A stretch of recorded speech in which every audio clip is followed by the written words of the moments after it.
Peace, y'all. I'm Rob Evans, and this is Just Curious Podcast with Rob Evans, where questions are the compass. All right, the last few weeks have been full, y'all. Full of travel, family, laughter, and reflection.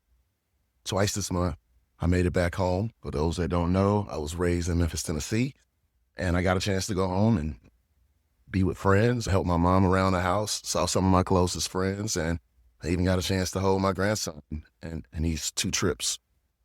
Each visit reminds me that life keeps handing us lessons long after we think we've graduated. So I'm constantly reminded of things that I'm learning and relearning in this spiraling curriculum we call life.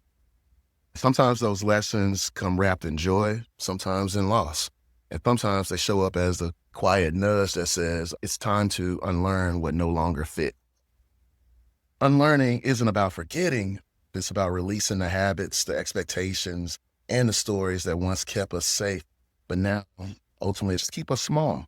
But this episode isn't about starting over. It's about loosening the grip, about asking, what am I still carrying that I no longer need? And maybe just as importantly, who am I becoming once I set it down? So the question that I'm asking is about what am I still carrying that I don't need anymore? And maybe just as importantly, who am I becoming once I set it down? So that's the episode, and I'm excited to jump into it with you all. The first time I saw the word unlearn spelled out in a way that was going to stick was at the end of John Singleton's Higher Learning. I don't know how many of you are familiar with it. I think it came out in about 94, 95. I know I was in high school when it came out, and it flashed across the screen, and something in me said, that's it. I wasn't quite sure what it was, but it resonated. And years later, when I lived in St. Louis, I even had it made into a license plate. Missouri, Illinois, and California, I think, were the 3 states that had the most vanity plates. You couldn't drive too far without seeing someone with some type of message for you. So, not being from St. Louis, the expression when in Rome, right? So I was excited to get my first vanity plate as well. And it ultimately said unlearn, UNLERN, no A in my unlearn plate. The thing you realize when you get a vanity plate is people really want to know what you were going for with that. So I would routinely get people, whether it's on the street, in a car, at the light, it didn't matter. People would always want to know, like, what did I mean with my license plate? And I tell people the same thing. I had gotten my spiel down to pretty much science. It did become exhausting telling people the same thing over and over. And that vanity plate, I eventually got rid of it. But I tell people no one is born racist, sexist, or homophobic. These are things that we've learned. And if we've learned them, we can unlearn them. I still believe that, and maybe even more now than I previously believed it. All right, so thinking about this, ultimately these questions about what am I still unlearning and the setup for it, no 2 forces have shaped me more than fatherhood and work. For years, I believed that my work existed to support my father, that every late night, every sacrifice, every title was proof of love. But I've come to realize that love doesn't need proof. It needs practice. Love is already there, and the practice just gives it form. The hours, the care, the showing up, those aren't how we earn love. They're how we ultimately embody it. And I think Bell Hooks said, love is an action, never simply a feeling, quote unquote. So this love thing isn't a thing to win or defend. It's something we do again and again until it becomes who we are. So on this last trip home, I got a chance to see my grandson. Watching your child become a parent really does shift something in you. You go from teacher to witness. I found myself reminiscing, laughing inside, thinking about the experiences I had as a young father growing up with my kids, now watching my son with his own son navigate that. We went to dinner while I was in town, and I found myself thinking about books that I had. I had brought one with me that I planned on getting my grandson, but as dinner continued to unfold, I thought about others that I could give him. I decided that ultimately I'm gonna send him 2 books, Bud Not Buddy and Finding Langston. Those are the 2. Both books are about young Black boys discovering who they are and ultimately what they're made of. Maybe that's my quiet prayer for my grandson, that he grows up curious, kind, grounded in his own worth. Helping my mom around the house reminded me that provision isn't always financial. Sometimes it's presence. Seeing my grandson reminded me that legacy isn't always achievement. Sometimes it's continuity. And I think that's the thread that's connecting it all for me: presence, care, and time.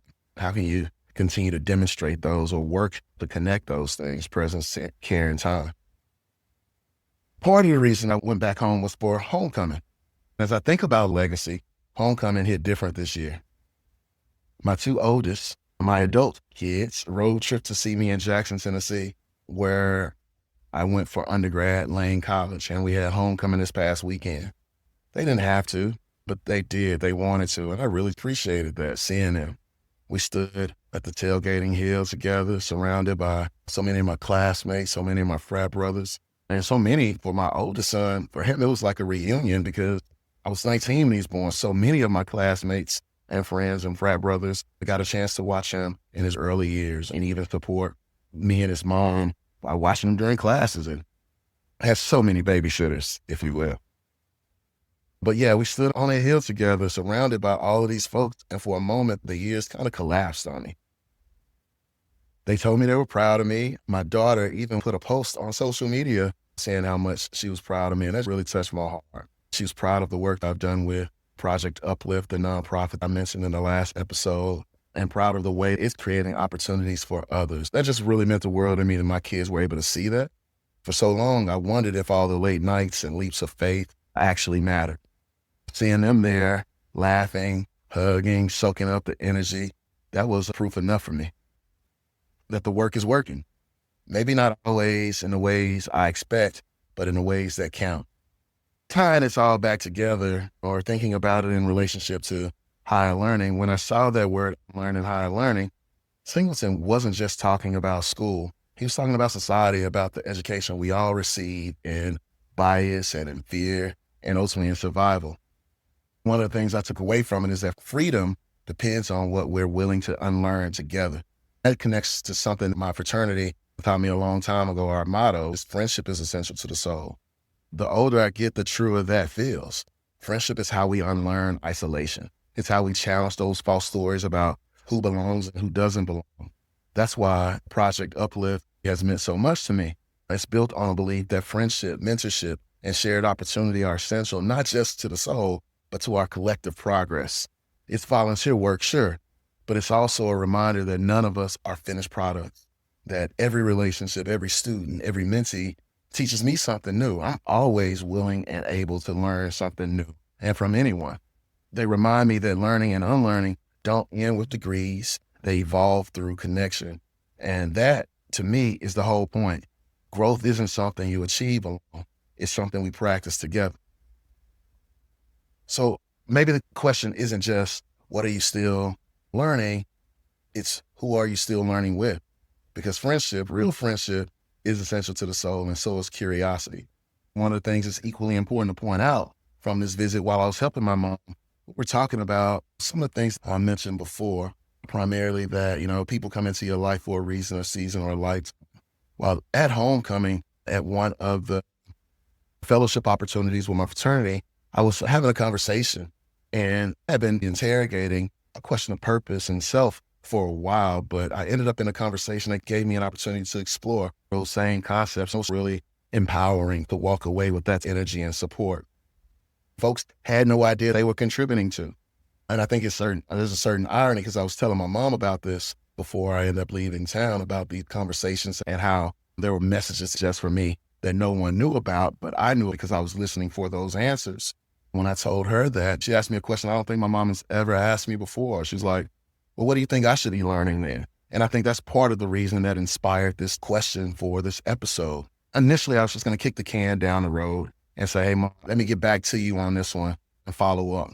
I didn't want to let it linger. As I thought about it in the moment, two things came out of my mouth. Based on the relationship that I have with my mom and some of the things that we talked about, I suggested first that she do some homework on understanding what are cognitive distortions.